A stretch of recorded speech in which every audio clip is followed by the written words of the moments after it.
Hey everybody, welcome back to the channel. Ryan Ray here, your Boise real estate agent. I wanted to stop and share this property with you. I was out and about. I'm in Boise right now, just south of the 84 freeway off Maple Grove, and I wanted to share this house with you. It's a 5-bedroom, 2.5 bath, about 2,600 square feet, built in 2017. What's so great about this house is the neighborhood that it's in. The subdivision is beautiful, has a community pool. So if you're interested in having a pool or access to a pool without actually the headaches of owning one, this is a great option. This is also a really good representation of what the $700,000 price point looks like. This house is coming in just over $700,000, about $705,000. It's currently active and on the market. So if this is something that interests you, don't hesitate. Reach out and give me a call. My number and email are going to be linked below. And you know, I get questions all the time about my day-to-day activities and what it's like. And one of the things I hear from buyers that I'm working with is that they don't want to trouble me or bother me when I'm out looking at houses, or when they have a house that comes across that they may want to go look at. Now for me, I'm looking at 50, 60, 70 houses a week. And to some people, that's a shockingly high number. Some people, it's a low number. But that's a comfortable number for me that keeps me plugged into the marketplace, what's going on. So whether I'm actively with a client at the moment, which right now I'm not, I'm in between clients for the day. And this was a stop for one of my out-of-state clients. They're actively shopping about this price point, about this area. So I want to let you know that there are resources that are available to you, and the level of work that goes into this is far more than you just have to be here boots on the ground. So that's part of the reason why I'm putting these videos together to kind of supplement the information you may be able to find for yourself online. But if you have more detailed questions, don't hesitate to reach out. I'm a phone call away and I'm happy to help. So let me know what your situation looks like, where you're at now, where you're trying to go, and I'll see how I can best help. So without any further ado, let's get into the tour. Let's walk through it, okay? Enjoy the show.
Alrighty, that's it. What'd you think?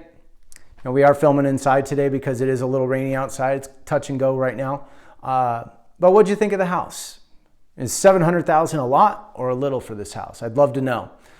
Every market's different. The caliber and quality of home that you look at, based even up here, city by city, $700,000 is going to go further in some areas than in others. So I'm curious to know where your market is and what $700,000 buys you. Kentucky, it may buy you 10 acres. Here, it buys you a 5-bed, 2.5 bath, 2,600 square foot home that's 5 years old. So I'd love to get that feedback. If you've made it this far in the video, please like and subscribe. It really helps the channel, and it really does motivate me to continue producing this content and putting it out there for you. Hopefully it adds value. Hopefully it is helpful, because that is what my goal in this whole process is. So I really do hope that it adds value. If there's a critique or a way that I could be doing better to better serve you, or something that you do want to see, please make a comment, link it down below. I'd love to hear about it. Thanks so much for watching. I do appreciate it. Till next time, see you later. Have a great day.